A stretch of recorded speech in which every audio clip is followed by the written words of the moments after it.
कैसे हैं आप लोग? चलिए देखिए, काफी दिन हो गए थे क्लासेस के, और आपको पता है आपका एग्जाम्स का डेट जो है बहुत जल्द देखने को मिलेगा। क्योंकि जैसे ही टीसीएस को कुछ गैप मिलेगा, आपका एग्जाम्स हो जाएगा। ठीक है, तो एग्जाम्स को लेकर आपको परेशान बिल्कुल भी नहीं होना है। आपकी तैयारी सही तरीके से होनी चाहिए। अगर तैयारी सही तरीके से रहेगी तो आपका एग्जाम्स भी जो है सही तरीके से जाएगा। नहीं तो जिस तरीके से भर्ती आई भी और चली भी जाएगी। तो आप लोग तैयारी करते रहिए, जो रिविजन्स करने हैं वो रिविजन्स करते रहिए, जो क्लासेस कराई गई है उसको पढ़ते रहिए, टेस्ट देते रहिए। एक टेस्ट को जो है आप 4 बार दीजिए, 5 बार दीजिए। 100 में 100 जब आपका आने लगे तो आप समझिए कि सब कुछ सही चल रहा है। ठीक है, क्लासेस जो है अब आपकी होगी।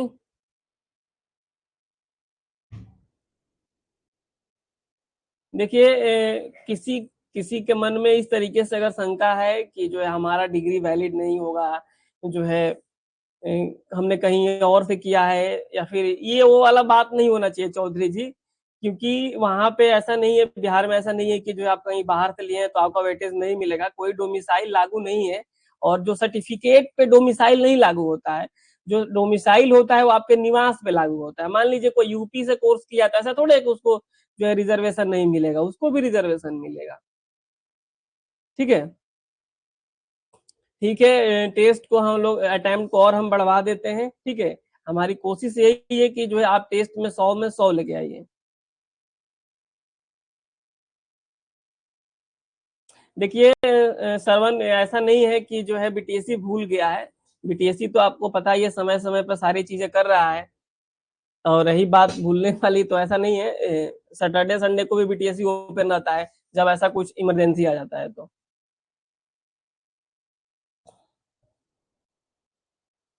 क्लासेस अब आपकी कंटिन्यू रहेगी। अगर एक आध दो दिन बीच में क्लासेस बंद रहेगी तो आपको जो है मैसेज ग्रुप के माध्यम से दिया जाएगा। लेकिन अब हमारी कोशिश रहेगी कि हफ्ते में कम से कम 3-4 क्लासेस आपकी हो और टेस्ट होते रहे। ठीक है, चलिए हम लोग आज का जो क्लास करेंगे बहुत इंपॉर्टेंट क्वेश्चन आंसर देखेंगे।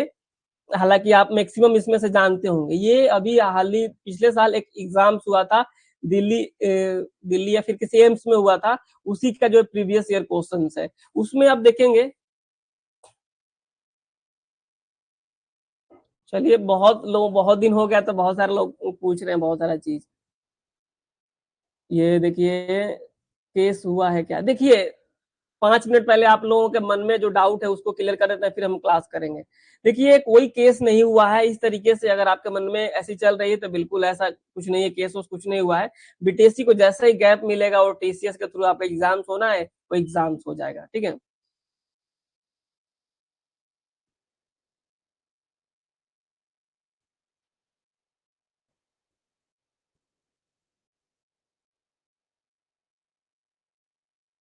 बिल्कुल बिल्कुल। देखिए, आप टेस्ट देते रहिए, टेस्ट बहुत जरूरी चीज है। ठीक है, चलिए।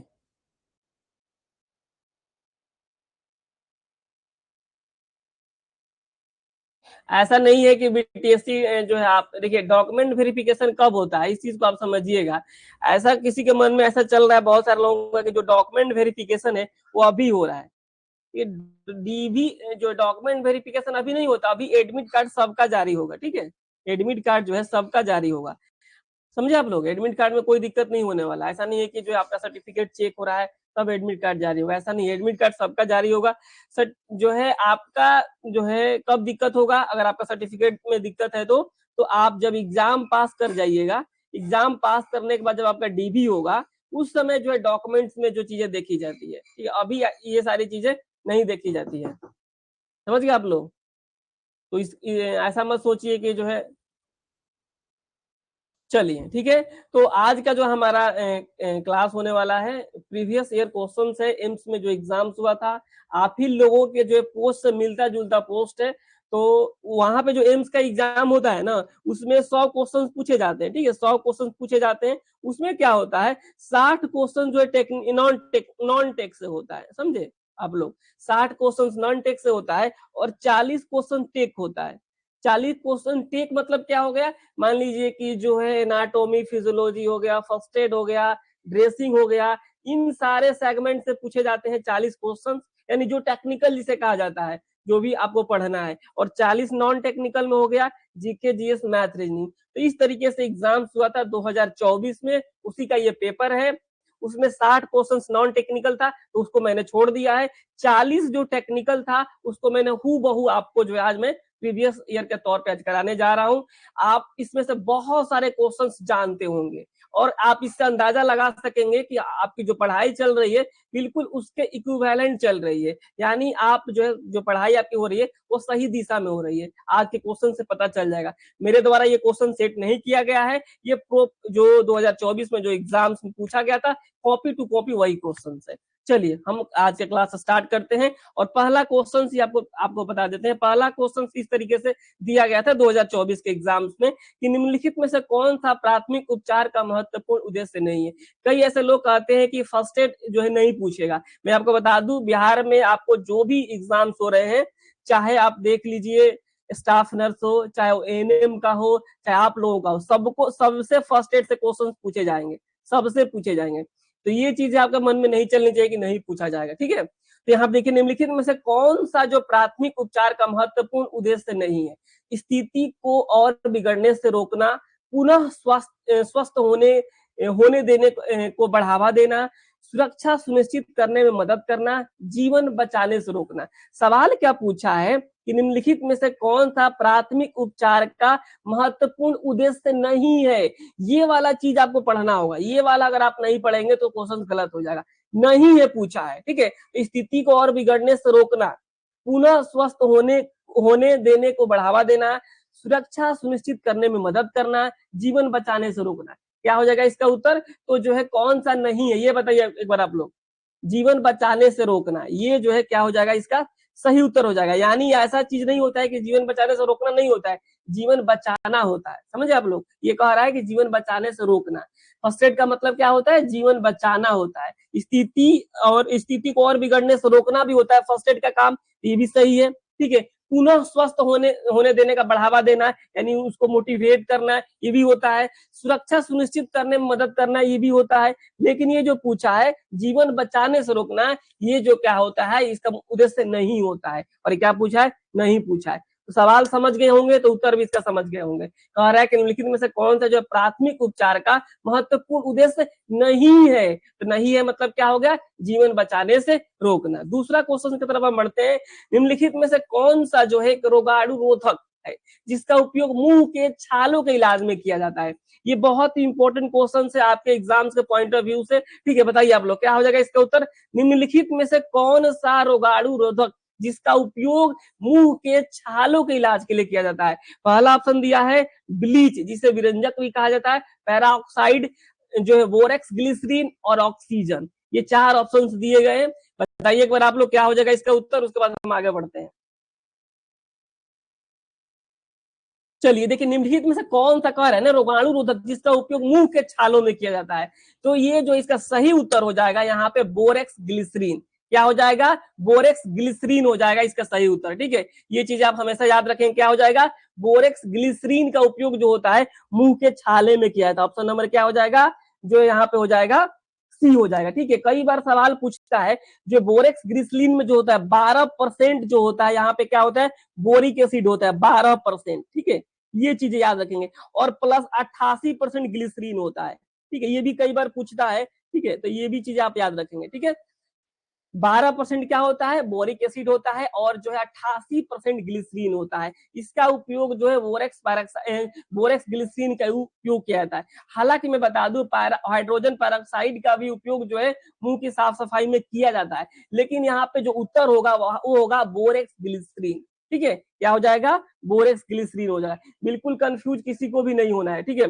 जो विरंजक होता है वो सोडियम हाइपोक्लोराइड जिसे कहा जाता है, यह एक तरीके से डिसइंफेक्टेंट के तौर पे काम करता है। जो विरंजक ब्लीच जिसे कहा जाता है, यह एक डिसइंफेक्टेंट के तौर पे काम करता है। तो ये इसका उत्तर यहाँ पे नहीं होगा, इलाज में ये काम नहीं आता है। पैरोक्साइड साफ सफाई में यूज होता है लेकिन इलाज में इसका यूज नहीं किया जाता, इसलिए इसका भी उत्तर ये नहीं होगा। ऑक्सीजन, ऑक्सीजन तो मुंह के छालों में इलाज नहीं होता। ये ऑक्सीजन आपको पता है ऑक्सीजन का यूज क्या होता है, जैसे हाइपोक्सिया हो गया, या फिर मान ऑक्सीजन का, तो ऑक्सीजन से ही तो सारी चीजें चल रही है। यहाँ पे ये ऑक्सीजन मुंह के छालों के इलाज में नहीं होता, क्या हो जाएगा यहाँ पे, बोरेक्स ग्लिसरीन हो जाएगा। ये चीजें याद रखिएगा, बहुत ही इंपॉर्टेंट है आप लोगों के लिए, बहुत ही इंपॉर्टेंट क्वेश्चन है, ठीक है। चलिए, ये प्रीवियस ईयर्स में पूछा गया क्वेश्चन है, ठीक है। क्वेश्चन नंबर 2 हो गया। अगले सवाल की तरफ बढ़ते हैं।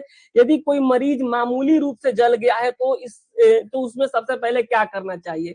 ये सवाल जो है कई बार आप जाएंगे तो पूछा जाएगा, मैक्सिमम एग्जाम्स में पूछा जाता है, चाहे वो नर्सेस के एग्जाम्स हो गया या फिर आप लोगों से रिलेटेड जो एग्जाम्स होता है उसमें पूछा जाता है कि यदि कोई मरीज जो है मामूली रूप से जल गया है तो सबसे पहले क्या करना चाहिए। उसके ऊपर गर्म पानी डालना चाहिए, इसे कंबल से ढकना चाहिए, जलन पर मलहम लगाना चाहिए, या फिर इसे 20 मिनट तक ठंडे पानी से धोना चाहिए। बताइए क्या हो जाएगा इसका उत्तर। बताइए सौरभ, बताइए शिवानी, सोनम और लवली कुमारी, बताइए यदि कोई मरीज जो है मामूली रूप से जल गया है तो इससे सबसे पहले क्या करना चाहिए। विकास कुमार बताइए, एक बार आप भी बताइए।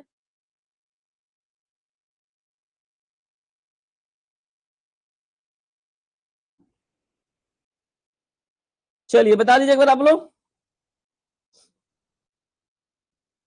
देखिए बहुत बढ़िया। क्या होता है ना, यदि कोई मरीज जो है मामूली रूप से जल गया है तो सबसे पहले उसको देखिए मलहम वलहम तो लगाया जाता है, लेकिन फर्स्टली क्या किया जाता है, उसे 20 मिनट तक कम से कम ठंडे पानी से धोना चाहिए। ऑप्शन नंबर डी होगा, ठीक है। तो किसी को कंफ्यूज नहीं होना है। यदि कोई मामूली जो है मरीज मामूली रूप से जल गया है तो सबसे पहले क्या करना चाहिए, तो इसे 20 मिनट तक ठंडे पानी से धोना चाहिए, ठीक है। ऑप्शन नंबर क्या हो जाएगा, डी हो जाएगा, चंदन कुमार। क्लियर है सबको। आगे बढ़ते हैं हम। ज्यादा जो है हम लोग कमेंट्स में ना चलेंगे क्योंकि जो है समय बहुत ज्यादा लग जाता है इससे, ठीक है। तो ऑप्शन नंबर क्या हो जाएगा, यहाँ पे डी हो जाएगा। और देखिए क्लास आपको पूरा करना पड़ेगा। कई बार क्या होता है कि यहाँ पे हमने बताया डी और यहाँ पे गलती से हो गया 80, तो उसमें फिर क्या होता है, आप स्क्रीनशॉट भेजते हैं और दिक्कत हो जाती है। तो आप क्लासेस पूरा कीजिए, क्लासेस पूरा कीजिएगा तभी जो है सारी चीज आपको समझ में आएगी। जब मूत्र उत्पादन प्रतिदिन 2500 से 3000 जो है मिलीलीटर तक बढ़ जाता है तो उसे क्या कहते हैं। ये भी मैंने कई बार आप लोगों को बताया है, इस तरीके से इससे मिलते जुलते जो क्वेश्चंस आते रहते हैं। बताइए क्या हो जाएगा, जब मूत्र उत्पादन प्रतिदिन 2500 से 3000 मिलीलीटर तक बढ़ जाता है तो इसे क्या कहते हैं। कई बार इस तरीके से सवाल पूछा जाता है। बताइए क्या हो जाएगा यहाँ पे। देखिए यहाँ पे 4 ऑप्शन दिया, पेंटोरिया, डायरिया, पोलीरिया और डिसूरिया। तो देखिए अगर जो है मूत्र उत्पादन बहुत ज्यादा हो जाता है, 2500 से 300 मिलीलीटर हो जाता है, उसे बोलते हैं पोलीरिया। क्या बोलते हैं, पोलीरिया बोलते हैं। ये चीजें आप याद रखेंगे। यहाँ पे एक डिसूरिया होता है। डिसूरिया में क्या होता है, जब यूरिन पास करने में क्या होता है, दर्द होता है, दिक्कत होता है, उसे हम डिसूरिया कहते हैं। दिक्कत होता है तो क्या कहते हैं, दिक्कत होता है तो उसे क्या बोला जाता है, डिसूरिया बोला जाता है, ठीक है। और अधिक हो गया तो पोलिरिया बोला जाता है। ये दो ही चीजें यहाँ पे इंपॉर्टेंट है, ठीक है। ये चीजें याद रखिएगा आप लोग, बहुत इंपॉर्टेंट है। जब मूत्र उत्पादन प्रतिदिन 2500 से 300 मिलीलीटर हो जाता है तो जो है क्या होता है, ये पोलिरिया हो गया, मतलब क्या हो गया, अधिक हो गया तो पोलिरिया हो गया।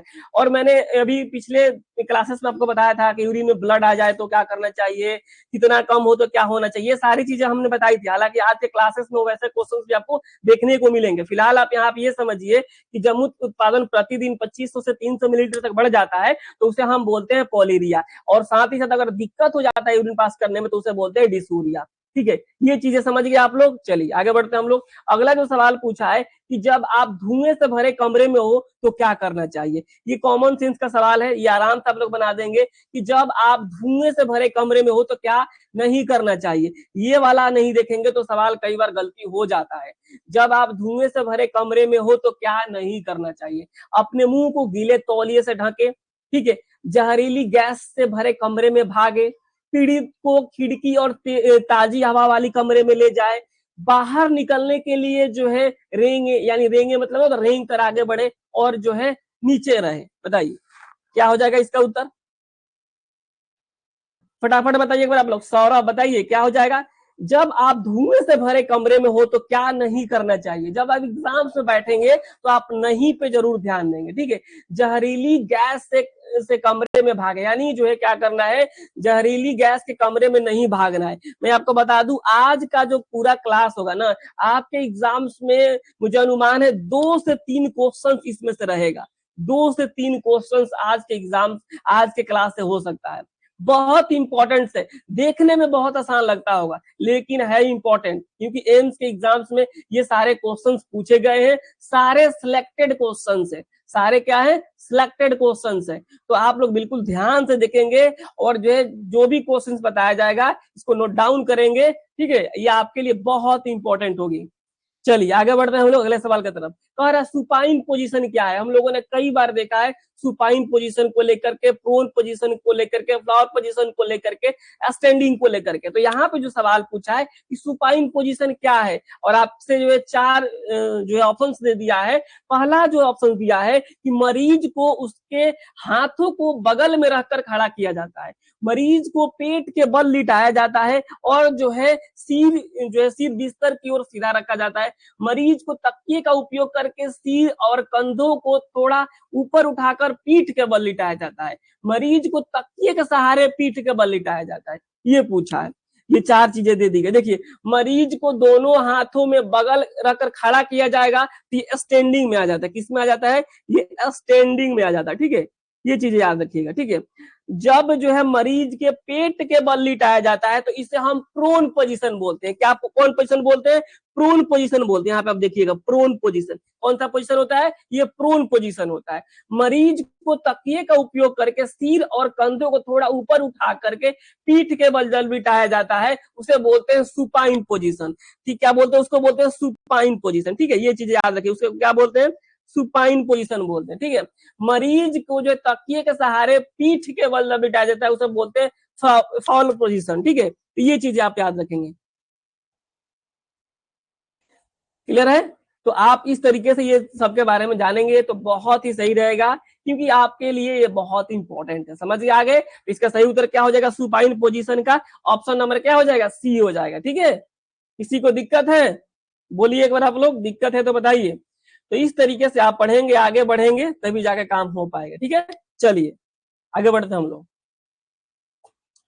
कह रहा है कि जब किसी व्यक्ति पीड़ित का दिल धड़कना बंद कर देता है तो उसके लिए सही चिकित्सा शब्द क्या है। मैं आपको बता दूं, आप जब एग्जाम्स में जाएंगे तो इस तरीके से जब क्वेश्चन आएगा तो अगर आप सही तरीके से जो है अपने डाउट को क्लियर नहीं किए होंगे तो दिक्कत हो जाएगा। जब किसी पीड़ित का दिल धड़कना बंद कर देता है तो उसके लिए सही चिकित्सा शब्द क्या होता है। यहाँ पर पहला ऑप्शन दिया है डिफिब्रिलेशन, ठीक है, दिल का दौरा, संपीड़न, हृदय गति का रुकना। क्या हो जाएगा, एक बार आप लोग बताइएगा, बताइए क्या हो जाएगा इसका सही उत्तर। अभिषेक राज, तुलसी महतो, बताइए, सौरभ बाबू बोलिए क्या हो जाएगा। जब किसी व्यक्ति का दिल धड़कना बंद कर देता है तो उसके लिए सही चिकित्सा शब्द क्या होता है।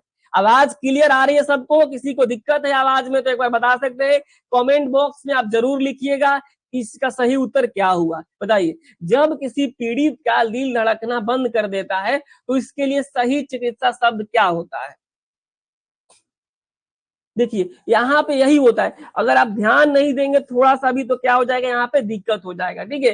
देखिए पहला जो दिया है डिफिब्रिलेशन, ये क्या होता है, ये जो होता है अनियंत्रित, अगर मान लीजिए अनियंत्रित धड़कन होता है उस पर इलेक्ट्रिक शॉक के द्वारा इलाज किया जाता है, उसे बोला जाता है डिफिब्रिलेशन, ठीक है। पहला ऑप्शन ये होगा, ये तो होगा नहीं। दूसरा होता है दिल का दौरा। देखिए जो दिल का दौरा होता है ना, इसमें क्या होता है कि जो है, देखिए दिल का दौरा, संपीड़न और साथ ही साथ दिया गया यहाँ पे हृदय गति का रोकना।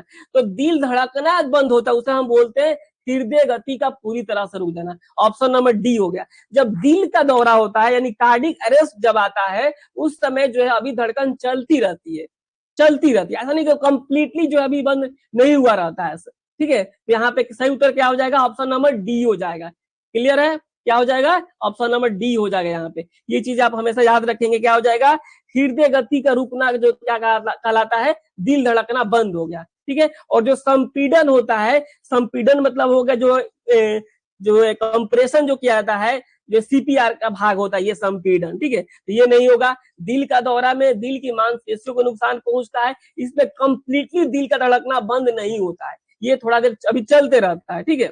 ये चीज आप समझेंगे, क्लियर है।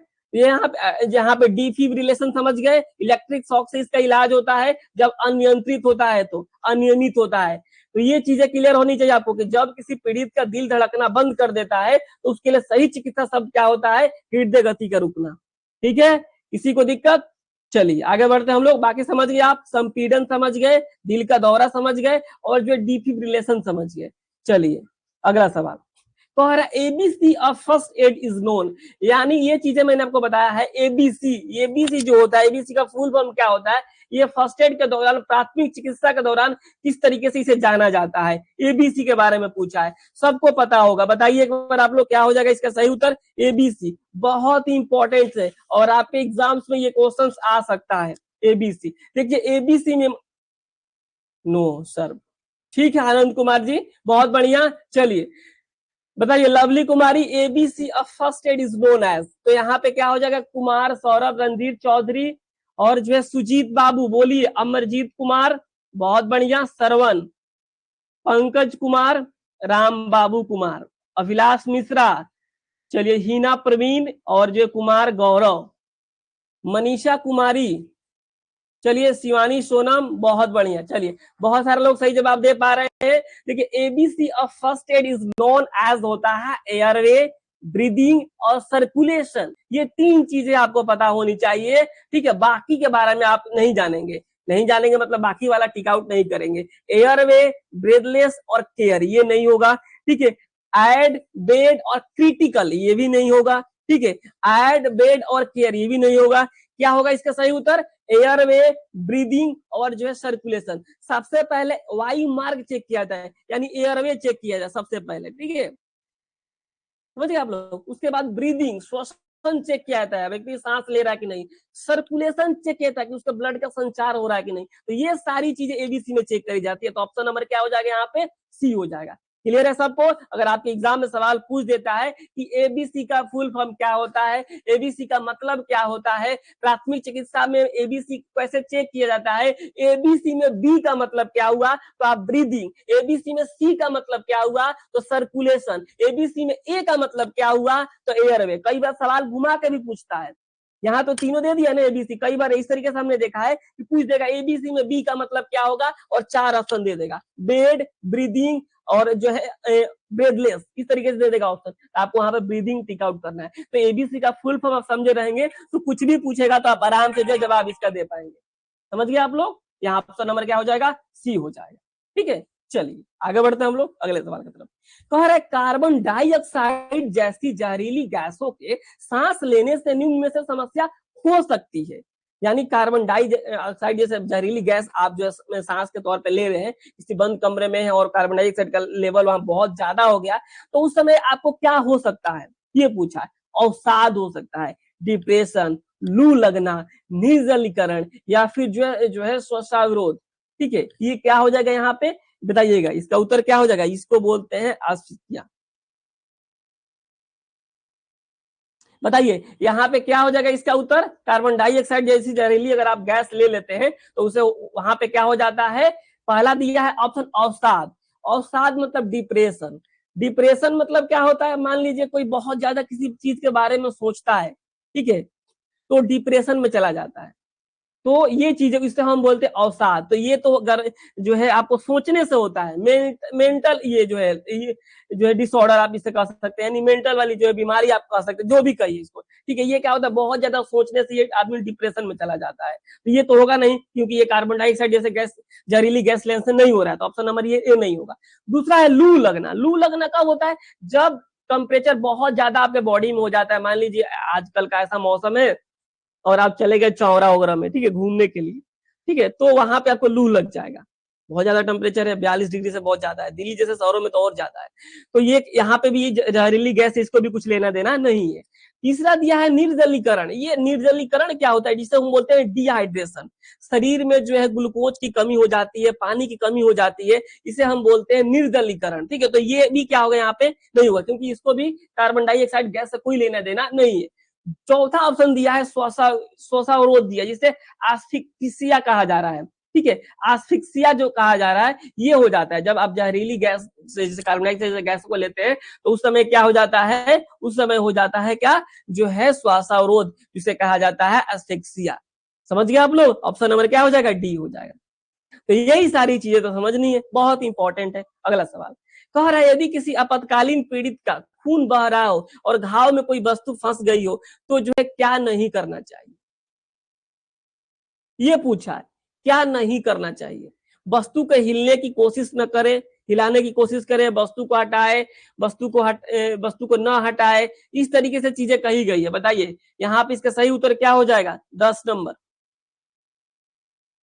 10 नंबर का उत्तर क्या होगा बताइए एक बार आप लोग।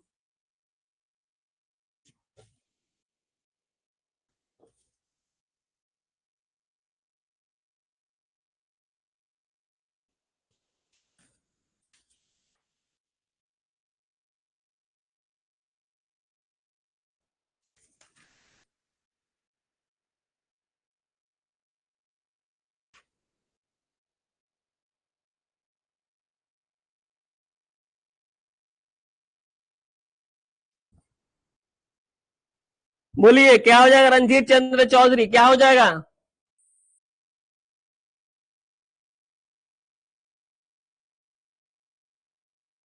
देखिए सवाल समझिए पहले क्या कह रहा है ना कि यदि किसी आपातकालीन पीड़ित को, यानी इमरजेंसी वाला मामला है, ठीक है, खून बह रहा है और घाव में कोई वस्तु फंस गई है, तो क्या करना चाहिए पहले ये समझ लीजिए, ठीक है। उसके बाद आप समझ लें क्या नहीं करना चाहिए, ठीक है। तो रक्त स्राव धीमा करने के लिए घाव पर जो है वस्तु को नीचे गद्दी पर रखे, ये करना चाहिए।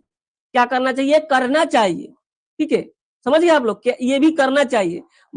वस्तु को न हटाए, बिल्कुल ये भी क्या हो करना चाहिए, नहीं हटाना चाहिए। वस्तु को हिलाने की कोशिश करे, ये भी नहीं करना चाहिए, ठीक है। लेकिन यहाँ पे ऑप्शन नंबर क्या हो जाएगा? जो है बी हो जाएगा। क्या हो जाएगा? बी हो जाएगा, ठीक है। यहाँ पे वस्तु को हटा दे, यानी वस्तु को नहीं हटाना चाहिए। इमरजेंसी सिचुएशन में क्या है? वस्तु को नहीं हटाना चाहिए। ऑप्शन नंबर क्या हो जाएगा? बी हो जाएगा। सवाल आप सही से पढ़ेंगे तभी इसका जवाब दे पाएंगे। कह रहा है कि नहीं करना चाहिए, तो वस्तु को हटाना नहीं चाहिए, ठीक है। ऑप्शन नंबर क्या हो जाएगा? बी हो जाएगा। वस्तु को हटा दे जो कह रहा है वो गलत कह रहा है। समझ गए आप लोग? क्लियर है सबको? अमरजीत कुमार, चलिए।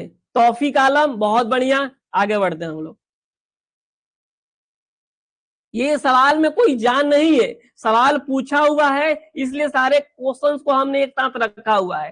तो आप जो है 2 बार वीडियोस देखिए, 3 बार देखिए, और थोड़ा सवाल सही तरीके से पढ़िए। इसमें कोई जो है टेक्निकल बातें नहीं है, थोड़ा सा आप ध्यान देंगे समझ जाएंगे, ठीक है।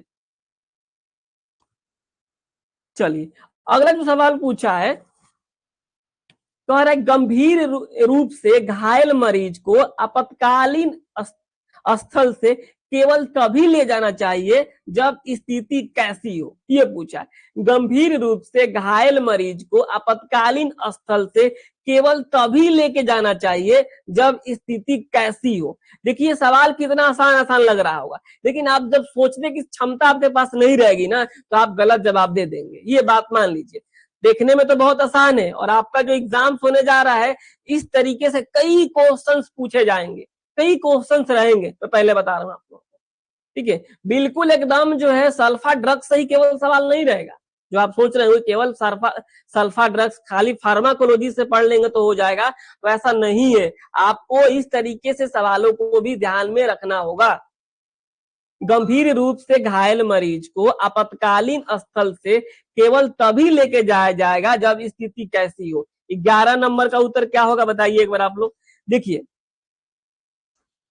बताइए, ऐसा लगता है कि उन्होंने बहुत सारी हड्डियां तोड़ ली है, ठीक है, मदद जल्द ही पहुंचने की स्थिति में, घायल व्यक्ति को वहां छोड़ दिए जाने पर अधिक खतरा हो, मरीज और आप सुरक्षित हो। देखिए यहाँ पे जो सटीक उत्तर जो होगा ये होगा कि आप उसको तभी कहीं ट्रांसफर करें एज सुन एज पॉसिबल, कि जब ऐसा लग रहा हो कि यहाँ अगर हम छोड़ते हैं तो जो है और दिक्कत बढ़ सकती है और जो है समस्या गंभीर हो सकती है, तो उसको जो है वहां से तुरंत जो है आपको हॉस्पिटल लेके जाना हो, अन्य जगह लेके जाना हो, आप वहां उसको लेके जाएं। यानी घायल व्यक्ति अगर आप छोड़ते हैं वहां पे और थोड़ी देर, तो क्या है और अधिक खतरा बढ़ जाएगा। इस स्थिति में उसको उठा के लेके जाइए। समझ गए?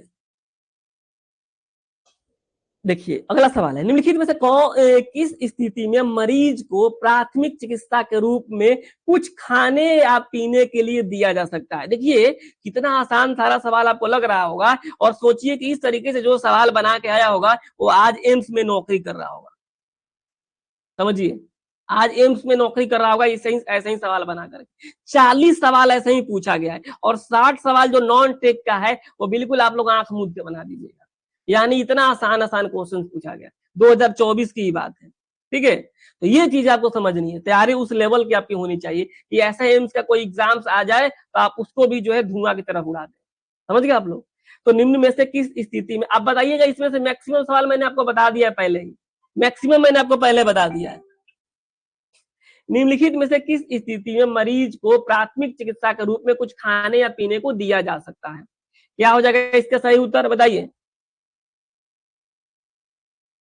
आरती चौरसिया, बोलिए क्या हो जाएगा इसका उत्तर। चंदन कुमार, कपिल कुमार, बोलिए फटाफट बताइए एक बार आप लोग। चलिए, नीतू कुमारी बता दी। निम्न में से किस स्थिति में मरीज को प्राथमिक चिकित्सा के रूप में कुछ खाने या पीने के लिए दिया जा सकता है? मैंने एक सवाल पहले बताया था कि नहीं दिया जा सकता है। यहाँ पे जो सवाल पूछा है दिया जा सकता वाला है, तो बेहोश होकर गिरना है। कोई व्यक्ति बेहोश हो गया, उसको कैसे खाना दीजिएगा? ये नहीं होगा। दूसरा ऑप्शन पूछा है मतली महसूस करना है, उल्टी जैसा खुद वो फील कर रहा है, उसको आप खाने के लिए क्या दीजिएगा? तीसरा दिया है हाइपोग्लाइसेमिक सदमा, गंभीर चोट में भी नहीं देंगे, हाइपोग्लाइसेमिक में दे सकते हैं। इसमें क्या होता है, हमारे बॉडी में जो है आपका जो है ग्लूकोज का लेवल कम हो जाता है, तो आप क्या कर सकते हैं, यहाँ पे मीठा चीज वगैरह खाने के लिए आप इसे दे सकते हैं। गंभीर चोट के मामले में पहले सारा जो है फर्स्ट एड होगा, सारी चीजें करी जाएगी, उसको बाद ही खाना के लिए देगा। रणधीर चंद्र चौधरी, पहले ही खाने के लिए आप कैसे दीजिएगा उसको? गंभीर चोट लगा है, पता नहीं क्या हुआ है, नहीं हुआ है, आप खाने के लिए कैसे दे देंगे? तो जो है हाइपोग्लाइसेमिक जो दिया है, इस स्थिति में कुछ मीठा ग्लूकोज वगैरह खाने पीने के लिए आप दे सकते हैं। ऑप्शन नंबर 12 का क्या हो जाएगा, सी हो जाएगा। बहुत बढ़िया लग रहा है, कम से कम 100 आदमी बता चुका है इसका सही उत्तर। बहुत बढ़िया, ठीक है। चलिए अगला सवाल कह रहा है फर्स्ट एड क्या है? पुलिस में शिकायत पुलिस में शिकायत को बोलते हैं एफआईआर। एफआईआर बोला जाता है, उसको बोला फर्स्ट इंक्वायरी रिपोर्ट।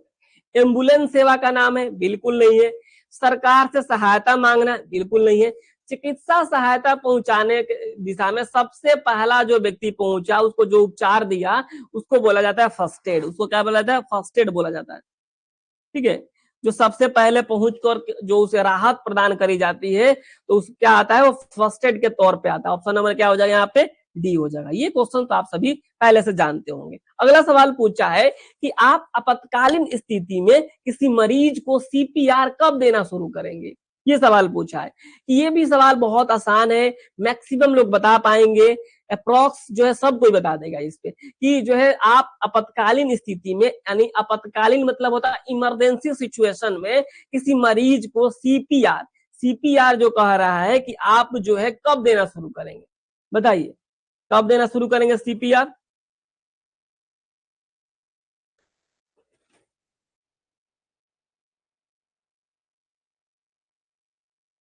चौदह नंबर का उत्तर क्या हो जाएगा, आरती चौरसिया, बोलिए।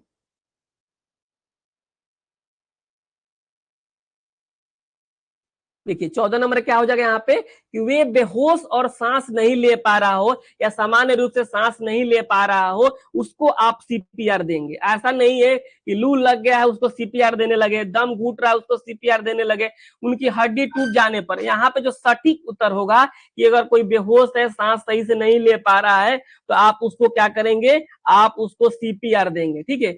उसको क्या देंगे, आप सीपीआर देंगे। कई बार जो है सीपीआर का फुल फॉर्म भी पूछा जाता है, तो सीपीआर का जो फुल फॉर्म होता है, हमने कई बार बताया आपको, कार्डियोपुल्मोनरी जो है रिसिटेशन बोला जाता है सीपीआर का फुल फॉर्म। कई बार यहाँ पे इसका रेशियो पूछा जाता है, ठीक है, कई बार रेशियो पूछा जाता है।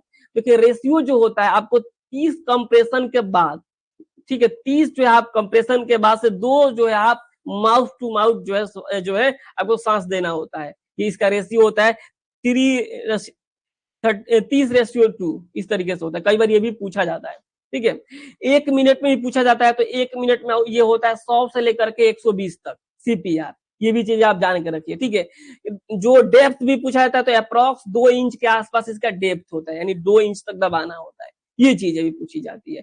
हालांकि सवाल यहाँ पे पूछा है कि सीपीआर कब देना चाहिए, तो ऑप्शन नंबर क्या हो जाएगा, ए हो जाएगा, ठीक है। दूसरा जो सवाल पूछा, अगला सवाल जो हमारा है कि जब घाव में कीटाणु बढ़ जाते हैं और उसे संक्रमित कर देते हैं तो उसे हम क्या कहते हैं, ये पूछा है। देखिए सवाल कैसे आसान आसान सवाल पूछा है एम्स जैसे एग्जाम्स में। जब घाव में कीटाणु बढ़ जाते हैं और उसे संक्रमित कर देते हैं तो उसे क्या कहा जाता है, सांस फूलना। सांस फूलना होगा जी, सांस नहीं, ये श्वसन संबंधित बीमारी है, सांस फूल रहा है। अवसाद, जो अवसाद अभी हमने बताया कि अगर बहुत ज्यादा आप सोच रहे हैं तो अवसाद में आता है, ये भी जो है कीटाणु से कुछ लेना देना नहीं है। निमोनिया दिया गया है, ठीक है, जो निमोनिया दिया गया है, निमोनिया क्या होता है, ये फेफड़े में संक्रमण को निमोनिया कहा जाता है। ये घाव वाला से संबंधित नहीं है, तो इसे हम क्या बोलेंगे, विषाक्त, आप इसे बोल सकते हैं। ऑप्शन नंबर क्या हो जाएगा, ए हो जाएगा। ठीक है, क्लियर हो गया सबको। जब घाव में कीटाणु बढ़ जाते हैं और उसे जो है संक्रमित कर देते हैं उसे विषाक्त कहा जाता है। ऑप्शन नंबर क्या हो जाएगा, ए हो जाएगा। अगला सवाल पूछा है कि निम्नलिखित में से कौन सा जो है मौखिक स्वच्छता का एक जो है महत्वपूर्ण उद्देश्य है, ये पूछा है। बहुत बढ़िया सवाल है कि जो है मौखिक स्वच्छता का एक महत्वपूर्ण उद्देश्य है, कौन सा है, भूख कम लगना, मसूड़ों के सूजन को संक्रमण से रोकना, दर्द और परेशानी को बढ़ावा देना, दंत पट्टिका को बढ़ावा देना। बताइए क्या हो जाएगा।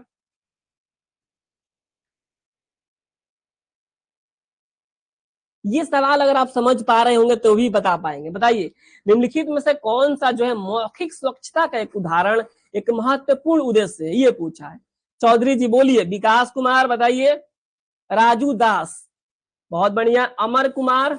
चलिए ठीक है, देखिए क्या कर रहा है कि निम्नलिखित में से कौन सा जो है मौखिक स्वच्छता का एक महत्वपूर्ण उद्देश्य है। देखिए भूख कम करना, आप खाना कम खाएंगे तो ऐसा थोड़े है कि जो है आप क्या हो गया, जो है आप ये जो है मौखिक स्वच्छता का एक आप जो है उदाहरण पेश कर रहे हैं, ये जो है क्या है, गलत है, ये नहीं होगा। ऑप्शन नंबर ए क्या है, ये नहीं होगा। ठीक है, अब हम ऑप्शन नंबर डी देखते हैं, दंत पट्टिका को बढ़ावा देना। देखिए जो डेंटल प्लास्टिक होता है, यानी जो है यहाँ पे दंत पट्टिका को अगर आप इसको बढ़ाते हैं तो यहाँ पे जो बैक्टीरिया होता है और बढ़ जाएगा, तो ये स्वच्छता का उदाहरण ये भी नहीं है। दर्द और परेशानी को बढ़ावा देना, अगर आप इसको बढ़ावा करते हैं तो ये भी स्वच्छता का उदाहरण नहीं है।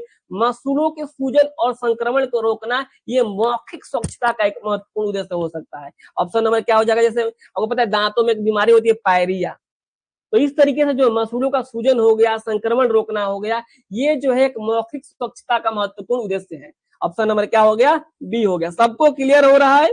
चलिए अगला सवाल देखिए, फिर वही सवाल पूछा है, सीपीआर आपका पीछा नहीं छोड़ेगा। What does CPR stand for, यानी यही सीपीआर का फुल फॉर्म पूछ दिया है। ठीक है, तो ये भी चीजें मैं अभी बता रहा था आपको कि सीपीआर से संबंधित सवाल आपके भी एग्जाम में हो सकते हैं। इसे कहा जाता है कार्डियोपुल्मोनरी, क्या कहा जाता है, कार्डियोपुल्मोनरी, इसके साथ रिसिटेशन। यहाँ पे देखिए, यहाँ ऑप्शन नंबर क्या हो जाएगा, सी हो जाएगा। चेस्ट प्रेस रेट ये नहीं होता है, कार्डियोपुल्मोनरी रिकवरी नहीं होता है, यहाँ पे जो कार्डियोपुल्मोनरी रेट नहीं होता, यहाँ पे सही उत्तर क्या हो जाता है, कार्डियोपुल्मोनरी जो है रिसिटेशन, रिसिटेशन हो जाता है। ठीक है, ऑप्शन नंबर क्या हो जाएगा, सी हो जाएगा। ठीक है, ऑप्शन नंबर क्या हो जाएगा, सी हो जाएगा। क्लियर। अगला सवाल कह रहा है कि यदि आप अपने आप को किसी ऐसे मरीज के पास पाते हैं जो अचानक बीमार पड़ गया है तो आप सबसे पहले क्या करेंगे। ठीक है, ये भी पूछा जाता है आपके एग्जाम्स में कि आप हॉस्पिटल में हैं, आप जो है किसी को देखें कि कोई व्यक्ति अचानक सा उसका स्थिति बिगड़ जा रहा है तो आप क्या करेंगे। सवाल कॉमन सेंस से सवाल भी पूछे जा सकते हैं आपसे, आपका जो ब्रेन टेस्ट किया जा सकता है कि आप कितना सोचने समझने की शक्ति रखते हैं। ठीक है, इस तरीके से सवाल पूछे गए हैं, ये पूछा हुआ सवाल है, मैं बता रहा हूँ, मैं बार बार एक सवाल बात को रिपीट कर रहा हूँ ताकि आपके मन में ये चले कि ये सवाल आया है। नहीं तो बहुत सारे लोग कहते हैं कि सर बहुत आसान है, इतना आसान पूछेगा, ये देखिए ना पूछा तो है एम्स के एग्जाम में। समझ गए आप लोग। तो ये देखिए 4 ऑप्शन दिया गया है कि यदि आप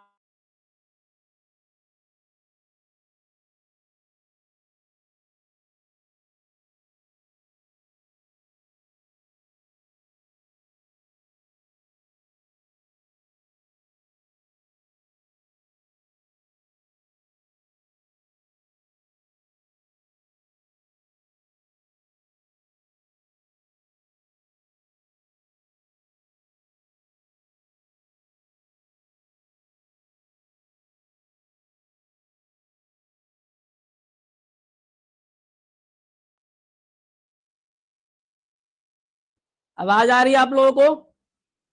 आवाज भी क्लोज हो गया?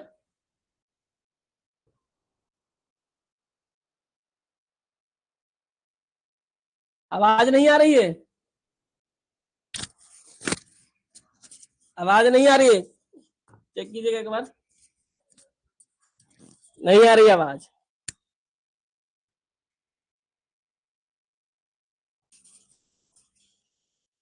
आवाज आ रही है बताइए।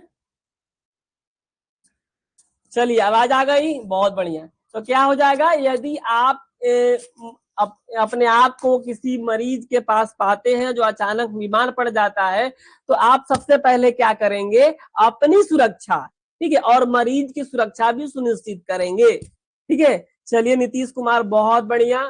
ठीक है, चलिए, ठीक है, वासुदेव सरकार। तो ऑप्शन नंबर क्या हो जाएगा, यहाँ पे डी हो जाएगा। क्लियर है लवली कुमारी? चलिए आगे बढ़ते हैं हम लोग।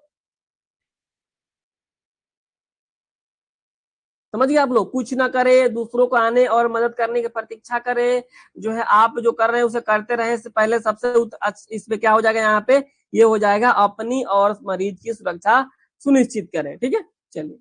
कह रहा है कि हैमलिक मैन्यूवर जो होता है इज यूज्ड व्हेन, यानी इसको जो है कब यूज किया जाता है, समझ गए आप लोग? ये पूछा है। देखिए यह एक जो है फर्स्ट एड की जो है विधि है। ये जो है कब किया जाता है आपको बता देते हैं। कई बार इससे सवाल जो है हैमलिक मैन्यूवर से सवाल पूछे जाते हैं, और ये भी पूछा हुआ है। यहाँ पे सवाल जो दिया, ऑप्शन दिया है, someone is unconscious.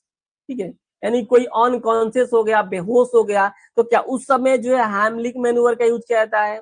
Someone is choking, यानी कुछ चौक कर गया, कुछ फंस गया है, गले में फंस गया है, तो उस समय जो है हैमलिक मैन्यूवर का यूज किया जाता है। ऑप्शन नंबर क्या हो जाएगा, बी हो जाएगा। तीसरा दिया है, someone has very high fever, यानी किसी को बहुत ज्यादा बुखार हो गई तब यूज करेंगे, बिल्कुल नहीं करेंगे। ठीक है, इसको भी नहीं करेंगे, इसको भी नहीं करेंगे। समवन हैज ब्रोकन बोन, यानी किसी मतलब की हड्डी टूट गई है तब यूज करेंगे, बिल्कुल नहीं करेंगे। ये कब यूज होता है कि जो है ये चॉकिंग, यानी गले में कुछ फंस गया है, उस समय जो है इसका हैमलिक मैन्यूवर का यूज किया जाता है। यह एक प्राथमिक चिकित्सा प्रक्रिया है जिसका उपयोग गले के जो में कोई सामान अगर फंस जाता है तो उस समय इसका यूज किया जाता है। इस समय क्या किया जाता है, इसमें जो है नाभि के पास प्रेस करके ऊपर की तरफ लेके जाया जाता है हाथ को, ताकि अगर झटके से मारा जाता है, ताकि अगर कोई गले में कुछ फंसा हो तो बाहर की तरफ निकल जाए। उसी को हम बोलते हैं हैमलिक मैन्यूवर विधि। समझ गए आप लोग? ये बहुत बड़ी चीज नहीं है, इसको आप याद रखेंगे। चॉकिंग, यानी चॉकिंग के दौरान यूज किया जाता है। गले में कुछ सामान फंस गया है, सांस लेने में दिक्कत होने लगी है, तो उस समय इस विधि का उपयोग किया जाता है। समझ गए आप लोग? तो ऑप्शन नंबर क्या हो जाएगा, बी हो जाएगा। अगला सवाल, यदि कोई मरीज चिंता या भय के कारण आराम नहीं कर पाता है तो आपको क्या करना चाहिए? क्या करना चाहिए? उन्हें मनोवैज्ञानिक सहायता प्रदान करें, उनके परिवार को बुलाएं और उन पर चिल्लाएं, उनके चारों ओर अधिक शोर पैदा करें ताकि वो सो जाए, उन्हें जबरदस्ती आराम करवाएं। देखिए, यदि आप एज हॉस्पिटल में काम करेंगे, आपका रोल जो भी हो, आप किसी भी मरीज को आप जरूर उसे सांत्वना दें, ठीक है, कि आप ठीक हो जाएंगे, जल्दी ठीक हो जाएंगे। इस तरीके से बातें कही जाती है ताकि जो है उसे मनोवैज्ञानिक सहायता मिले, उसे लगे कि हाँ भाई कोई तो उम्मीद दे रहा है कि हम ठीक हो सकते हैं। ठीक है, तो ये जो चीजें होती है, यदि कोई मरीज चिंता है, उसे भय हो रहा है कि अब मेरा क्या होगा, अब तो हम एडमिट हो गए हैं, तो इस तरीके से जब सिचुएशन बने तो आपको क्या करना है, उन्हें मनोवैज्ञानिक सहायता प्रदान करना है। ऑप्शन नंबर क्या हो जाएगा, ए हो जाएगा। ठीक है, चलिए। ये सवाल पूछा है कि देखिए कोई कोई क्वेश्चन इंग्लिश में है, ठीक है, आप लोग उससे परेशान मत होइए, मैं उसका हिंदी बता रहा हूँ। कोई ज्यादा क्वेश्चन हम हिंदी इंग्लिश में नहीं होगा, 2-4 क्वेश्चन ही होंगे, उसका मैं बता दूंगा। An injection of solution into the lower bowel for the washing and जो है is it's content is called evacuating. देखिए ये जो सवाल पूछा है ना, कह रहा है कि जो है N injection of solution into the lower ball, यानी कह रहा है कि जो एनीमा होता है, यह एक इसका जो है ये एनीमा के बारे में कह रहा है। एनीमा क्या होता है आप समझिए। सबसे पहले एनीमा जो होता है एक चिकित्सीय प्रक्रिया होता है, इसमें किसी तरह घोल जैसे मेडिसिन वगैरह को जो है एनस के माध्यम से दिया जाता है। ठीक है, एनस के माध्यम से दिया जाता है, ठीक है, बड़ी आंत, ठीक है, में डाला जाता है, ताकि जो है कब्ज को दूर किया जा सके। शल्य क्रिया फिर जांच से पहले आंत की सफाई की जा सके।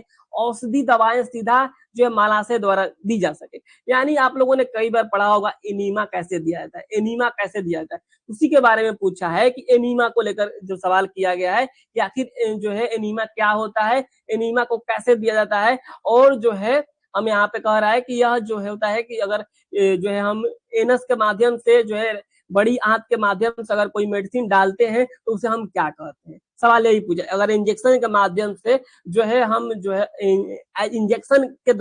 इंजेक्शन के द्वारा अगर हम एनस या फिर बड़ी आंत रेक्टम में अगर कोई मेडिसिन को हम डालते हैं तो उसे हम क्या कहेंगे, तो उसे बोलेंगे एनीमा। बस ये ज्यादा सवाल कुछ बहुत बड़ा चीज नहीं है, एनीमा आप इसको याद रखेंगे, ठीक है, समझ गए आप लोग। चलिए अगला जो सवाल पूछा, एक विकार जिसमें व्यक्ति को गिरने और या सोते रहने में कठिनाई का सामना करना पड़ता है उसे हम क्या कहते हैं, ये पूछा है कि एक विकार व्यक्ति यानी कोई बीमार व्यक्ति है उसे जो है व्यक्ति को गिरने और या तो सोते रहने में कठिनाई का सामना हो रहा है तो उसे हम क्या बोलेंगे। 4 ऑप्शन दिया गया है, 22 नंबर का उत्तर क्या हो जाएगा बताइए एक बार आप लोग।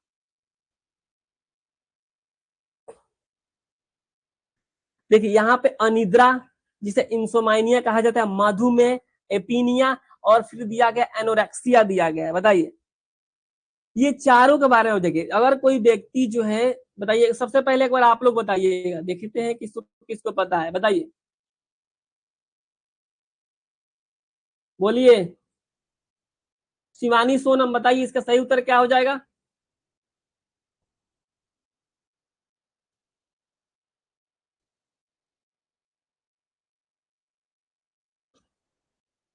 चलिए बहुत बढ़िया। देखिए अब जो है सारे ऑप्शन को समझ लीजिए एक बार। यदि एक विकार से व्यक्ति को गिरने या सोते रहने समय कठिनाई का सामना करना पड़ता है उसे क्या करते, उसे बोलते हैं अनिद्रा। इसे इंसोमाइनिया भी क्या बोलते हैं, अनिद्रा। ये देखिए एक मधुमेह दिया गया है, ये जो है वो जिसमें जो है डायबिटीज वाला है मधुमेह, ये जो सोने से इसका कोई लेना देना नहीं है।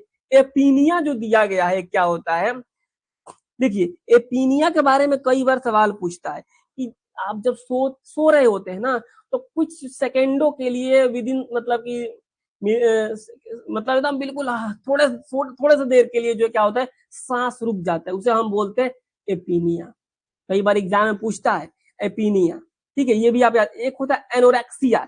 देखिए एनोरेक्सिया में क्या होता है, एक मेंटल डिसऑर्डर है। इसमें क्या होता है, व्यक्ति खाना कम खाता है, खाना कम खाना चाहता है, जिसको जो है एनोरेक्सिया हो जाता है ना, वो खाना कम खाता है, वो उसके बहुत सारे रीजन होते हैं, वो सोचता है कि हम जो है वजन कम कर ले, वो जो है बीमार हो जाने के लिए बहुत सारी ऐसी सिचुएशन हो जाती है। ये मेंटल मतलब जो है मानसिक बीमारी है एनोरेक्सिया। इसमें व्यक्ति क्या होता है, खाना कम खाता है। और एपीनिया आप समझ गए, सोते समय कुछ सेकंड के लिए जो है क्या होता है सांस रुक जाता है, उसे हम बोलते हैं एपीनिया।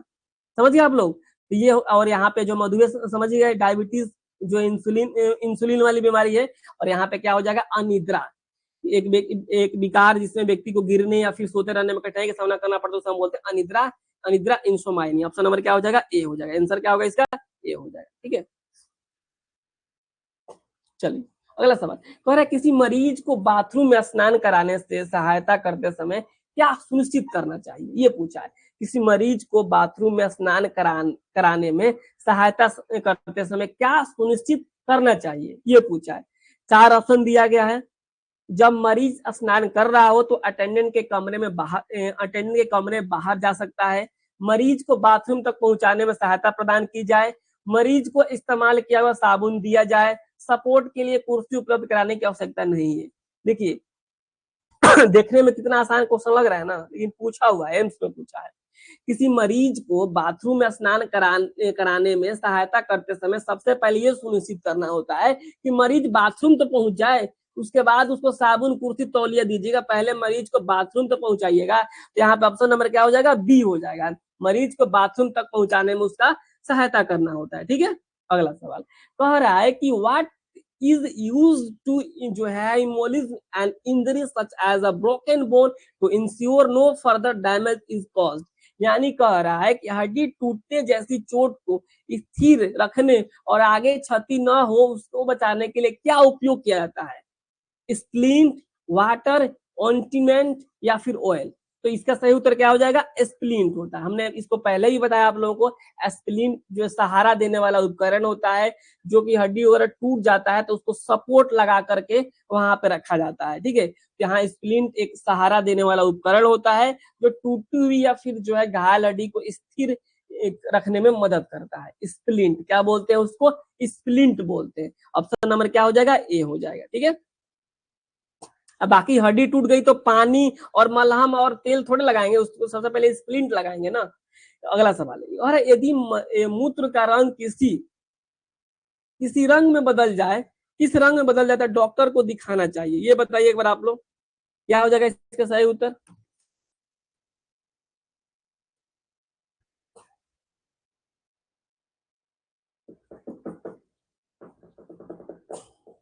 बताइए।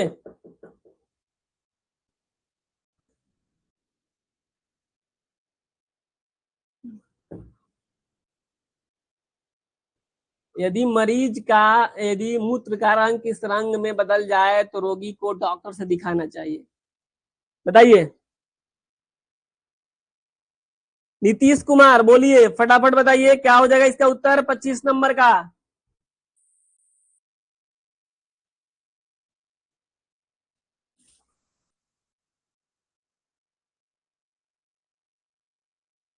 देखिए, पारदर्शी हो गया, हल्का पीला हो गया, गहरा पीला हो गया तो चल जाएगा, ठीक है। लेकिन जो है अगर आप समझिए कि अगर लाल हो गया, तो लाल हो गया मतलब क्या हो गया, यूरिन में ब्लड आ गया।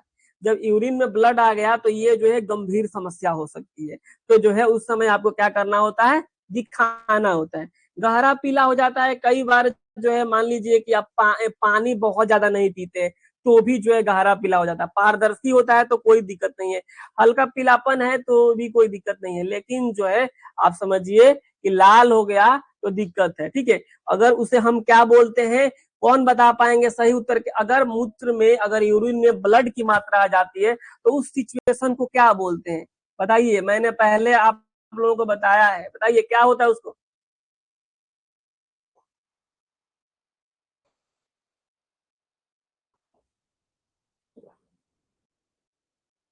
बोलिए क्या हो जाएगा। अगर यूरिन में जो है ब्लड की मात्रा हो तो उसे हम क्या बोलते हैं। शिवानी सोनम का बहुत पहले सबसे बढ़िया जवाब आया है, रामदत्त कुमार का भी आया है, वासुदेव का भी आया है, नहीं वासुदेव सरकार गलत जवाब है आपका, जयप्रकाश का भी सही जवाब, बहुत बढ़िया, जो लोगों को पता है बहुत बढ़िया।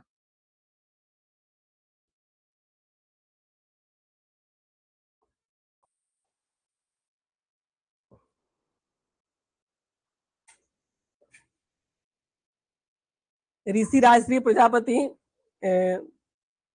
अभिलाष मिश्रा, बहुत सारे लोग सही जवाब दे रहे हैं। चलिए, तो क्या बोलते हैं उसको, हम बोलते हैं हेमेटूरिया, क्या बोलते हैं, हेमेटूरिया बोलते हैं कि जो है यूरिन में अगर ब्लड की मात्रा आ जाती है उसे बोलते हैं हेमेटूरिया, ठीक है। चलिए अगले सवाल की तरफ हम चलते हैं। अगला हमारा सवाल क्या है, कह रहा है कि रिस्ट्रेंट क्या है, रिस्ट्रेंट क्या है, कई बार ये पूछा हुआ सवाल है, रिस्ट्रेंट क्या है। चार ऑप्शन दिया गया है, प्रतिबंधित बिस्तर में मरीज की गतिविधियों को सीमित करना, प्रतिबंधित मरीज को अधिक गतिशीलता प्रदान करना, प्रतिबंधित एक प्रकार का व्हील चेयर है, प्रतिबंध से मरीज को खड़े होने और चलने में मदद मिलता है।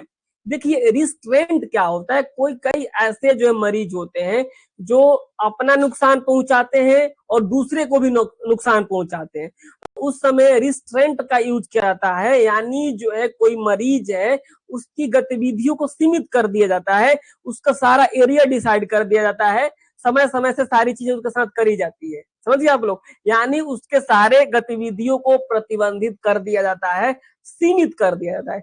यानी बाकी मरीज से उसे मिलने नहीं दिया जाता है, घूमने नहीं दिया जाता है, बहुत सारी चीजें उस पर जो है बाउंडेशन लगा दी जाती है। उसे हम बोलते हैं, क्या बोलते हैं उसको, हम लोग बोलते हैं यहाँ पे रिस्ट्रेंट, क्या बोला जाता है, रिस्ट्रेंट बोला जाता है। यानी समझिएगा कि प्रतिबंधित बिस्तर में मरीज की गतिविधियों का कर दिया जाता है, सीमित कर दिया। तो ऑप्शन नंबर क्या हो जाएगा, ए हो जाएगा, ठीक है। अगला सवाल कह रहा है, किसी आपातकालीन पीड़ित को स्वास्थ्य सुविधा तक ले जाते समय निम्नलिखित में से क्या ध्यान रखना महत्वपूर्ण होता है। ये पूछा है। देखिए ये जो पूछा है सवाल बहुत आसान है। व्यक्ति की चोट का समर्थन करने की आवश्यकता नहीं है, परिवहन को स्थिर होना आवश्यक नहीं है, परिवहन धीमा होना चाहिए। देखिए ये सारी चीजें को छोड़िए, ये जो चौथा ऑप्शन होता है इसको ध्यान से पढ़िए। ये कह रहा है स्थिति बिगड़ने के संकेतों की जांच करे और उचित प्राथमिक उपचार देना जारी रखे। समझिए आप लोग, मान लीजिए ब्लीडिंग हो रहा था, उसको बैंडेज करते रहे, बैंडेज करें, अगर ब्लीडिंग हो रहा फिर उसको बैंडेज को बढ़ाएं, अगर जो है सीपीआर की जरूरत है तो सीपीआर दें। तो ये सारी चीजें आप फर्स्ट एड के तौर पे देते रहे और आगे हॉस्पिटल की तरफ बढ़ते रहे। ऑप्शन नंबर क्या हो जाएगा यहाँ पे? डी हो जाएगा। ठीक है, अगला सवाल, किसी मरीज को बिस्तर पर स्नान कराते समय क्या सुनिश्चित करना चाहिए? विभिन्न मरीजों के बीच 2 तौलिया साझा नहीं किया जाए, बिस्तर के उपयोग को विभिन्न मरीजों के बीच पुनः उपयोग किया जा सकता है, उपयोग के बाद वॉश बेसिन को कीटाणु रहित करने की आवश्यकता नहीं है, साबुन और टूथब्रश को अलग अलग मरीजों के साथ साझा किया जा सकता है। ये सवाल है। देखिए यहाँ पे सवाल अगर आप समझेंगे नहीं तो आप गलत टिक आउट करके चले आएंगे। बताइए एक बार आप लोग, बताइए आपके हिसाब से क्या होगा यहाँ पे उत्तर? अमरजीत कुमार, राम बाबू, बताइए क्या हो जाएगा यहाँ पे? शोभा कुमारी, बोलिए शोभा, बताइए विकास जी, बताइए कपिल कुमार, किसी मरीज को बिस्तर पर स्नान कराते समय क्या सुनिश्चित करना चाहिए? ये सवाल पूछा है, सारा पूछा हुआ सवाल है तो बहुत सारे लोग टेंशन मत लीजिएगा, आसान देख करके बताइए। देखिए कह रहा है कि किसी मरीज को बिस्तर पर स्नान करते समय सबसे पहले सुनिश्चित आपको ये करना होगा कि जो विभिन्न मरीजों के बीच आप तौलिया साझा नहीं करें। ऑप्शन नंबर क्या होगा? ए होगा। क्या हो जाएगा यहाँ पे? ऑप्शन नंबर ए हो जाएगा। ठीक है, क्लियर है सबको? जो सवाल सही से नहीं समझेंगे उनको दिक्कत होगा, बाकी जो सवाल सही तरीके से पढ़ लेंगे 2-3 बार उनको दिक्कत नहीं होगा, इस बात की 100% गारंटी है। ठीक है, चलिए अगला सवाल, निम्नलिखित में से कौन सा जो है मरीजों को आराम करने के लिए आरामदायक स्थान प्रदान करता है? ये पूछा है। निम्नलिखित में से कौन मरीजों को आराम करने के लिए आरामदायक स्थान प्रदान करता है?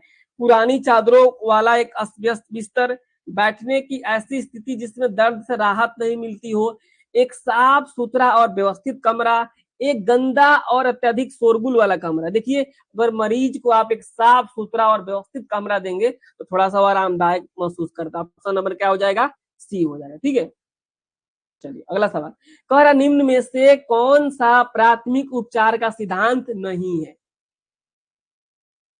फर्स्ट एड का सिद्धांत है ही नहीं, ये पूछा इसमें से। जीवन सुरक्षित रखना ये फर्स्ट एड का सिद्धांत में आता है, पुनः स्वस्थ होने में बढ़ावा देना ये भी आता है, आप किसी को मोटिवेट करते हैं ये भी आता है, भारी चोटों से बचाव करना ये भी आता है। ठीक है, भावी मतलब हो गया, भारी समझिए मतलब हो गया, भावी मतलब होने वाला। तीव्र आघात, ये जो होता है तीव्र आघात करते हैं किसी के साथ तो ये जो है क्या होता है? ये जो है प्राथमिक उपचार का सिद्धांत नहीं है। ऑप्शन नंबर क्या हो जाएगा? डी हो जाएगा। ठीक है, अगला सवाल, रोगियों के साथ स्वच्छता संबंधित आवश्यकताओं पर खुलकर चर्चा करने से उन्हें किस प्रकार की मदद मिलती है? 31 नंबर, बताइए। और आप लोग काउंट करते रहिएगा कि आपने अब तक अप्रोक्स कितने सवालों का सही जवाब दिया और कितने सवालों का गलत जवाब दिया, और बाद में आप बताने की भी कोशिश कीजिएगा कि आपने आपका कितना सही रहा और कितना गलत रहा। हालांकि आज के जो 40 सवाल होंगे, मुझे उम्मीद है कम से कम जो लोग अच्छे से तैयारी किए हुए होंगे, अब तक हमारा पुराना सभी क्लासेस देखे होंगे, वे 35 प्लस सही करेंगे आज की क्लास में। सोचिए अगर आप एम्स के एग्जाम्स में 35 प्लस सही कर रहे हैं 40 में से, तो ये कितनी बड़ी बात होगी। जो लोग थोड़ा कम पढ़े होंगे वो 30 बनाएंगे, और जो बिल्कुल नहीं पढ़े होंगे उनके बारे में तो हम कुछ कह ही नहीं सकते हैं। ठीक है, रोगियों के साथ स्वच्छता संबंधित आवश्यकताओं पर खुलकर चर्चा करने से उन्हें किस प्रकार की मदद मिलती है? तो उन्हें अधिक अधिक वे सहज महसूस करते हैं और उनको जरूरत के बारे में चर्चा करते हैं। ऑप्शन नंबर क्या हो जाएगा? बी हो जाएगा। ठीक है, निम्नलिखित में से कौन सा जो है कीटाणु नाशक है? दूध, पानी, जूस और क्लोरीन। देखिए यहाँ पे दूध कीटाणु नाशक नहीं है, ना पानी है, ना जूस है। क्लोरीन जो होता है ये क्या होता है? ये होता है कीटाणु नाशक। क्लोरीन होता है क्या होता है?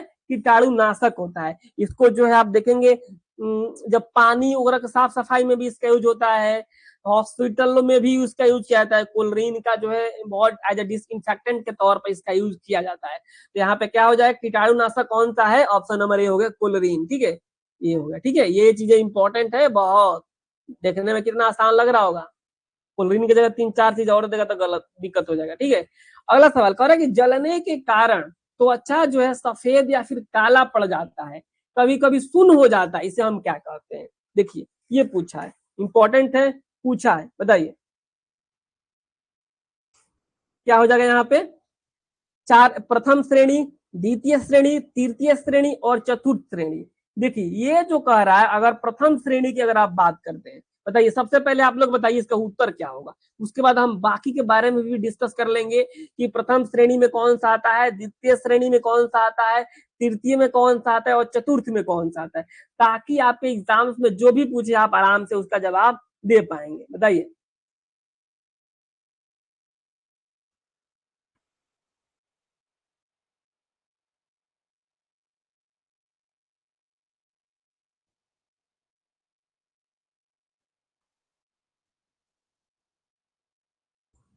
बताइए एक बार आप लोग क्या हो जाएगा।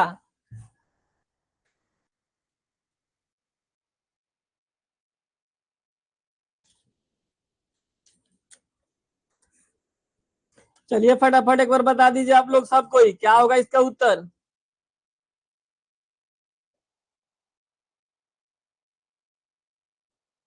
देखिए जो प्रथम श्रेणी में होता है, जो जलने के कारण जो है प्रथम जो श्रेणी होता है उसमें लाल होता है। उसमें क्या होता है, उसमें जो स्किन का जो कलर होता है वो लाल हो जाता है। ठीक है, उसमें क्या होता है, स्किन का कलर लाल होता है। ठीक है, आप बढ़िया से समझ लीजिएगा इसको आप लोग, नहीं तो दिक्कत होगा आपको एग्जाम में। ठीक है, पहला जो कैटेगरी होता है प्रथम श्रेणी वाला होता है, उसमें जो स्किन का कलर लाल हो जाता है, लाल या फिर गुलाबी।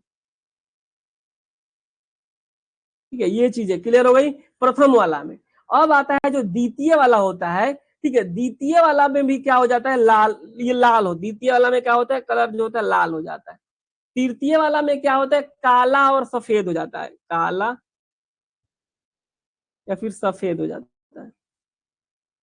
और चतुर्थ में क्या होता है, यहाँ पे जो है पूरा जल जाता है, तो जो है वो समझिएगा कि जो है लाल हो जाता है, काला हो जाता है पूरा, इसमें स्किन जल ही जाता है, पूरा जल जाता है।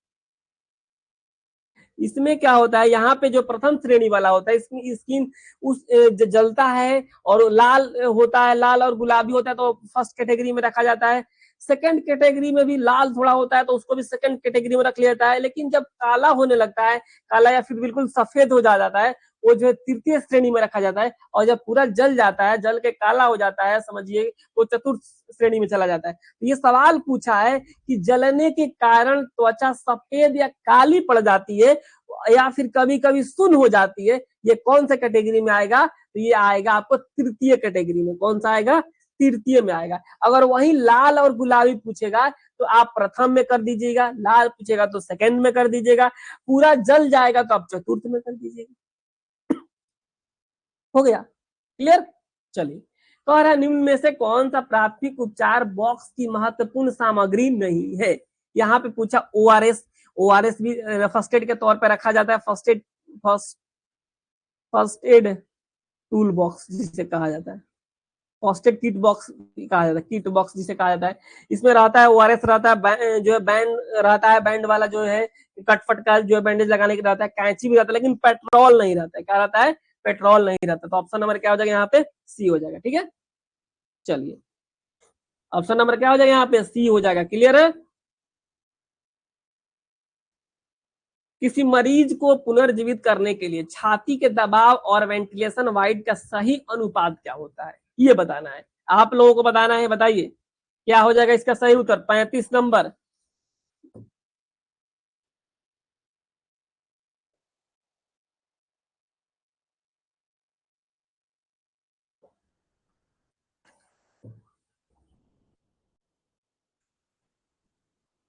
बताइए एक बार क्या हो जाएगा इसका सही उत्तर।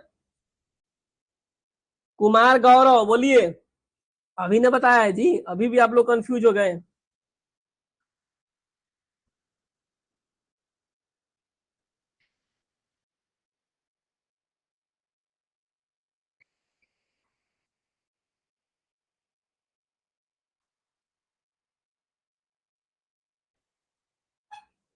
यहाँ पे कह रहे हैं 2 वेंटिलेशन, यानी मैंने बताया कि आपको 30 कंप्रेशन के बाद जो है 2 आपको माउथ टू माउथ जो है श्वास देना होता है, यानी ऑप्शन नंबर क्या हो जाएगा यहाँ पे, बी हो जाएगा। ठीक है, 2 वेंटिलेशन के लिए 36 जो है 30 छाती का कंप्रेशन यानी संपीड़न देना होता है। ऑप्शन नंबर क्या हो जाएगा, बी हो जाएगा। वही रेशियो पूछा है, अनुपात पूछा है ना जी, ये रेशियो अभी तो मैंने बताया कि यहाँ पे क्या होता है, 30:2 होता है, वही तो है और क्या है। भारत में आपदा प्रबंधन सेवाओं की संख्या कितनी है, ये पूछा है। यानी कह रहा है कि आपदा प्रबंधन में जो है आप कितने नंबर पे डायल करेंगे, ये पूछा है। 36 नंबर बताइए क्या हो जाएगा यहाँ पे। देखिए आपदा प्रबंधन के लिए जो नंबर डायल किया गया उसे हम बोलते हैं 108। क्या बोला जाता है, 108 बोला जाता है। ठीक है, इस पे आपदा प्रबंधन वाली जो भी समस्या होती है आप सीधे मोबाइल से 108 डायल करेंगे तो यहाँ से आपको जो है सुविधा मिल जाएगी, सहायता मिल जाएगी। हालांकि आप यहाँ से जो है एम्बुलेंस वाला भी सुविधा ले सकते हैं, लेकिन आप सवाल जब एग्जाम से पूछेगा तो आपको 102 नहीं रहेगा, यहाँ पे इस तरीके से रहेगा तो आप 108 पे टिक आउट करेंगे। ये आपदा प्रबंधन के लिए होता है। किसके लिए होता है, आपदा प्रबंधन के लिए होता है। बिल्कुल आप लोग कंफ्यूज मत होइएगा। ठीक है, एग्जाम में इस तरीके से सवाल पूछे जा सकते हैं आपसे कि भारत में आपदा प्रबंधन की सेवाओं की संख्या कितनी है, यानी जो है आप कितने नंबर पे कॉल करेंगे, तो 108 पे करेंगे। किस पे करेंगे, 108 पे करेंगे। ठीक है, ठीक है नीतू कुमारी, चलिए विकास कुमार, रीना कुमारी, चलिए बहुत बढ़िया। देखिए अब आप लोग तैयारी लग रहा है कि बहुत तेजी से कर रहे हैं और बहुत अच्छी बात है। एग्जाम्स भी बहुत जल्द होगा, इसको लेकर आप लोग परेशान मत होइए। तैयारी आपका रहेगा तो आप कभी भी जो है काम अपना बना सकते हैं। तैयारी नहीं रहेगा, एग्जाम आज हो या 1 महीने के बाद हो, आप कुछ नहीं कर पाइएगा। ठीक है, इंद्रावती कुमारी, चलिए बहुत बढ़िया। धर्मवीर कुमार, चलिए अगला जो सवाल पूछा है कि सीपीआर देते समय मरीज की छाती को प्रति मिनट कितने दबाव की दर से सीधे नीचे दबाकर बार बार दबाना चाहिए, ये पूछा है। यानी प्रति मिनट, देखिए प्रति मिनट पूछा है, यानी 1 मिनट में कितना देना चाहिए, 100 से लेकर के 120। ऑप्शन नंबर क्या हो जाएगा यहाँ पे, ए हो जाएगा। ठीक है, बहुत आसान सवाल है। अगला सवाल, निम्न में से पार्श्व का उपयोग कौन सा होता है। पार्श्व मतलब क्या होता है, साइड रेल बोला जाता है। Side rail, side rail, side rail क्या होता है समझ लीजिए। जब कोई मरीज सो रहा होता है और बिल्कुल उसका बिस्तर फ्लैट रहता है तो उसको गिरने की संभावना ज्यादा होती है, तो साइड में साइड रेल लगा दिया जाता है, यानी जो है सपोर्ट के लिए कुछ चीजें लगा दी जाती है, उसे हम बोलते हैं पार्श्व रेल यानी साइड रेल। समझ गए आप लोग, पार्श्व रेल मतलब होता है साइड रेल, यानी बिस्तर पे क्या होता है साइड रेल लगा दिया जाता है ताकि मरीज जो है अगर अनकॉन्शियस है तो गिरे नहीं। तो वही सवाल पूछा है और ऑप्शन में दिया है 4। मरीज को सोने से रोकना, बिल्कुल ये सोने से नहीं रोकता है, ये तो सपोर्ट करता है। और किसी बेहोश रोगी को खड़ा होने में सहायता करना, ये भी नहीं करता है। चेतना के बदलते और स्तर के साथ रोगी के गिरने का जोखिम कम करना, ये पूछा है। ठीक है, ये बिल्कुल सही होगा उत्तर, ऑप्शन नंबर सी। क्या करता है ये, चेतना के बदलते स्तर के साथ रोगी के गिरने का जोखिम कम करता है, यानी रोगी जो होता है वो बेड से गिर न जाए, उस जोखिम को क्या करता है, ये कम करता है। क्लियर हो गया सबको, साइड रेल हो गया। पार्श्व रेल को समझ के कुछ गड़बड़ मत होइएगा आप लोग। ठीक है, अब आ गए यहाँ पे, भारत में एम्बुलेंस बुलाने का आपातकालीन नंबर क्या है, बताइए क्या है। नीतू कुमारी, संगीता देवी, बोलिए क्या है इसका सही उत्तर, क्या होगा। रुबेडा खातून, निहित गुप्ता, अमित कुमार, रनीश कुमार, अमरदीप कुमार, बोलिए कपिल कुमार, बताइए। चलिए बहुत बढ़िया, शिवानी सोनम, क्या हो जाएगा यहाँ पे, भारत में एम्बुलेंस बुलाने का आपातकालीन नंबर क्या है। शिवानी सोनम गलत जवाब है आपका। देखिए लवली कुमारी का सही जवाब है, बताइए फटाफट बताइए एक बार आप लोग। भारत में एम्बुलेंस बुलाने का आपातकालीन नंबर क्या है, जल्दी कमेंट कीजिए। नीरज कुमार, बहुत बढ़िया बहुत बढ़िया। चलिए ठीक है, क्या हो गया यहाँ पे, इसका नंबर जो है 102 है। क्या है, 102 है, ये चीज आप याद रखेंगे। क्या है, एम्बुलेंस बुलाने का आपातकालीन नंबर 102 है। और आपदा वाला कितना दिखाया था अभी हमने आपको, 108 बताया था। तो आप चीजें याद करके रखिएगा, भूलना नहीं है, समझ गए। ये एक छोटा छोटा क्वेश्चन आपको सरकारी नौकरी दिला सकता है, और महीने के कम से कम आप सोचिए जितना आप कमा रहे होंगे आप उसके डबल ट्रिपल मल्टीपल गुना आपको दे सकता है ये, ठीक है। क्या हो गया, ऑप्शन नंबर सी हो गया, ठीक है। चलिए अगला सवाल। घरघराहट, सांस के लिए हाफना, मुंह बंद होना, चेहरा नीला पड़ना, किसका लक्षण है? बताइए किसका लक्षण है जी ये सब, बताइए। पैनिक अटैक, फ्रैक्चर, घुटन, कुत्ते का काटना, यही कह रहा है घरघराहट, थरथराहट, सांस के लिए हांफना, मुंह बंद होना, चेहरा नीला पड़ना, किसका लक्षण है?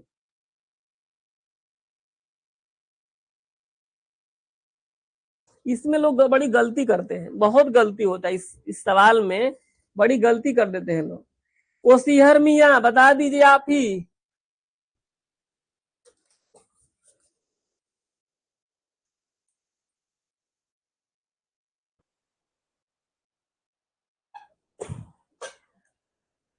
देखिए एक होता है पैनिक अटैक। देखिए पैनिक अटैक में क्या होता है, आदमी जो है घबराहट होने लगता है, ठीक है, तेज धड़कन होता है, पसीना उसीना आने लगता है, लेकिन चेहरा नीला कम पड़ता है, समझे। तो पैनिक अटैक इसको आप नहीं टिक आउट करेंगे। अस्थि भंग यानी फ्रैक्चर हो गया, तो फ्रैक्चर में तो आप घरघरा हड़बड़ा सकते हैं, जो है हाँफ सकते हैं, लगता है कि नहीं नहीं भाई क्या हो गया क्या हो गया, लेकिन आप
लोग आवाज आने लगी, घड़घड़ाहट, सांस लेने के लिए हाफना, मुंह बंद होना, चेहरा नीला पड़ना, ये जब घुटन वाला जब स्थिति आता है, ठीक है, तब जो ये सारी चीजें होती है, ठीक है।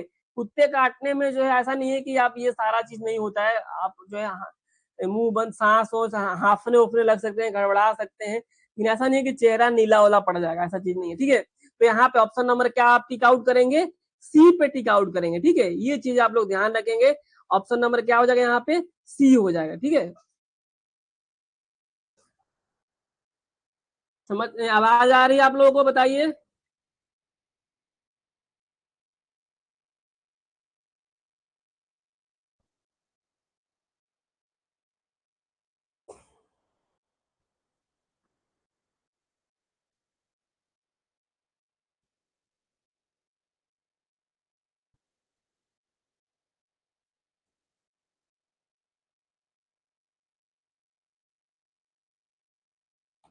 बोलिए एक बार आप लोग। तो देखिए ये जो चीजें थी सारा का सारा, कि मैंने शुरू में ही बताया था कि टोटल 100 सवाल पूछे गए थे, उसमें से 60 नॉन टेक्निकल था और 40 टेक्निकल थे, ये 40 का 40 हमने बता दिया, ठीक है। अब इसमें से बहुत सारे लोग हैं जो 35 प्लस बनाए होंगे, ठीक है, और बहुत अच्छी बात है अगर आप 35 प्लस वाले हैं, 30 प्लस वाले भी हैं तो बहुत अच्छी बात है, आप थोड़ा सा तैयारी और तेज कीजिए, क्लासेस सारा रिवीजन कीजिए, जो भी मैंने अब तक बताया है आप उसको रिवीजन करते रहिए, बहुत आप लोगों के लिए फायदेमंद साबित होगा, ठीक है।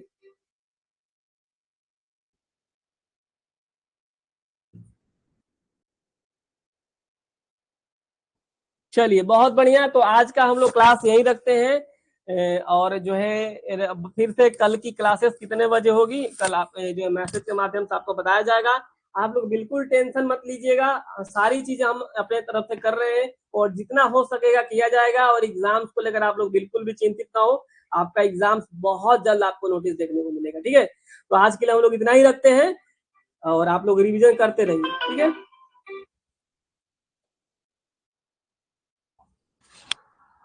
चलिए बहुत बहुत धन्यवाद आप सभी का। और एक बार और जिसको दिक्कत होगा एक बार दोबारा क्लास कर लीजिएगा और टेंशन नहीं लेना है। मैं एक चीज बताया हूँ, आप लोग अब तक मेहनत जो किए हैं अगर आप अब छोड़ देंगे तो सारा मेहनत पे करा धारा ना होता है कि खत्म हो जाए।